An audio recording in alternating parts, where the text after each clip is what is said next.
Let's go to Cowboys Executive Vice President Stephen Jones on a Victory Monday. Stephen, how's everything going today, man? Hey, doing well. How you guys doing? We're doing pretty awesome. It's a lot better on a Monday after a victory for sure. We were just kind of discussing Randy Gregory and his effect on the game and how things went last night. And what are you looking at when you see this guy at his, like, what he's giving you on the field and what his future is with this Cowboys team? Well, obviously he's just doing a tremendous job out there on the field for us, and like I said, I'm even more fired up for him as how he's taking care of his business off the field, and he's just really developed into a leader on this team. He's respected, and of course now his level of play is is just outstanding. So he's just doing a really nice job for us out there. And, really, I think when the other team breaks the huddle, they're having to look for him. And it's nice to have some guys like that out on the field. Obviously, same thing holds true for Micah and, a lot of other defenders as well. And also not a bad thing to be thinking about when we get the Marcus Lawrence back, too. So, I think this thing's, we seem to be getting better every week on that side of the ball. And, very pleased with what Dan Quinn's doing over there and what we're doing as a defense. Stephen, give us an idea on what you went through yesterday up to the time that you find out that Cooper Rush is going to start. Can you kind of give a timeline? And then also, are you on the field when they say Dak isn't going to go? Or are you already up in the the suite and then they give you a call and say we're going with Cooper Rush? I'd love to know how that all played out for you. Well, we knew kind of as the week progressed, it was more of a question mark. We were optimistic because you know how Dak is, and he wants to get out there and compete. But at the same time, we were starting to have conversations late in the week about what the downside is to letting him go out there and give it a run. So we just measured everything and just felt good about it. We were all down on the field. I'm sure people saw him working out. He looks good, and he's only going to get better. But just felt like in the interest of Cooper getting all the reps that week, and on top of the fact it certainly wouldn't hurt for Dak to have another week with his calf, that it was the right thing to do for our team. Was the deciding factor more about the future of this season than whether or not he could actually physically go yesterday? I think it's all the above. It's the full body of work. I mean, it is what it is. We've that one's in the books. Cooper did a great job, won the game, and we're moving forward. Now, you've been through this as a father because we're watching on television. I know that you're watching there live, but they showed Cooper Rush's father and I believe mother and wife quite a bit during the game. And I can remember when Steven, your son, had the unbelievable game to win another state championship. And I saw, crying and hugging and everything. And can you kind of talk about after the game, do you get to meet Cooper Rush's parents and talk to the game with them at all? I did not get to meet his parents, but I did see the clips, and certainly is something I can relate to. I mean, obviously, when you see your son out there in those type of situations, obviously this is at the biggest of all stages on Sunday Night Football, and for Cooper to do what he did was just amazing. And I can't imagine what it I can't imagine because, as you said, I've been through it, albeit on a high school level, to watch his son go out there and play, have a big hand, and pulling off a huge win for our football team. I can only imagine, and I could tell from the clips he was just giddy, and didn't necessarily recognize which one his mother was on the brief clip I saw, but certainly it's got to be just through the roof outstanding. I mean, Cooper stepped up and just did a great job of playing in that football game. As you can see, we ran our offense. I think he threw it 40 times. I think most people wouldn't have thought that, but and certainly down the stretch when we needed it most, we were throwing the ball around the yard, and he was doing a great job of it. And hats off to him. It's kind of been the mantra of this team this season. When we lose somebody, people have stepped up from start to finish, whether it's, McGovern stepping up and taking care of the job for Zach Martin, right on down the road. We just had players step up and do a great job. And certainly last night was no different with Cooper stepping in for Dak and helping lead our team to a big, big win on the road against Minnesota. These last two games, certainly great football coaches, great defensive-minded head coaches, and difficult places to play. So these last two wins were big wins for us. I know you've had a big hand in acquiring a lot of this talent that this team has at the moment. Are you excited that you have the three best quarterbacks in this division in Dak, Cooper, and now Cedric Wilson as well? I'm sure some people might debate that, but we feel good about it. And certainly Cooper did his part, but said obviously in Gallup's absence continues to make plays for us, things that make a difference in us winning the football game.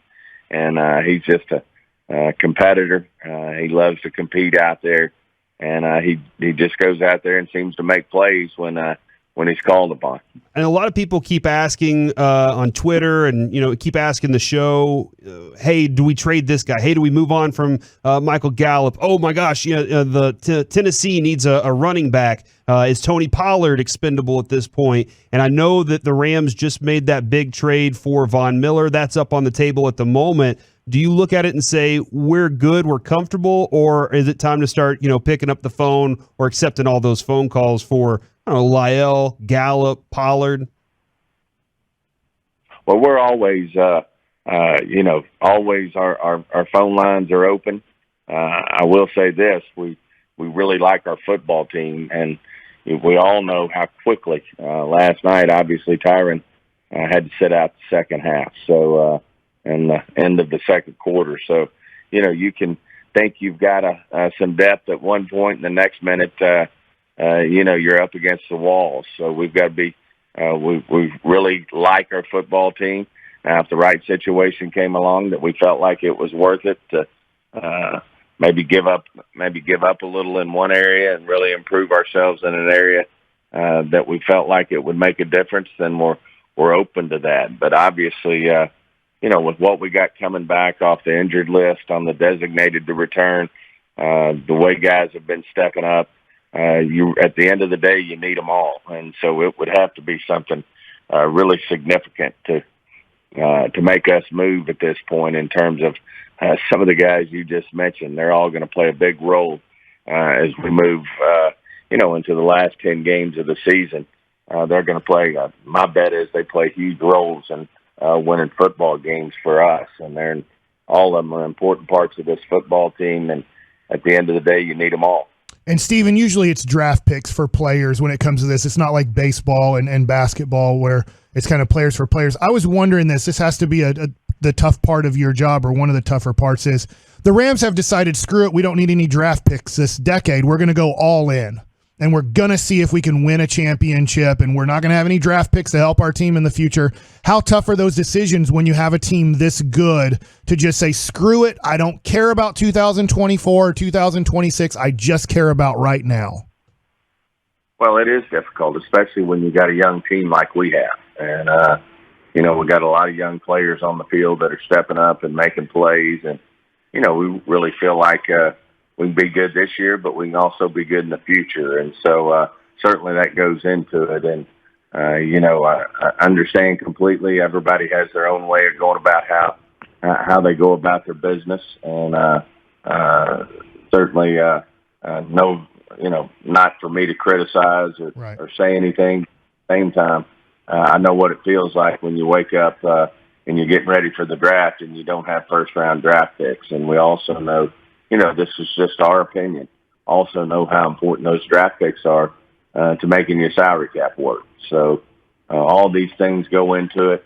That's the great thing about this game.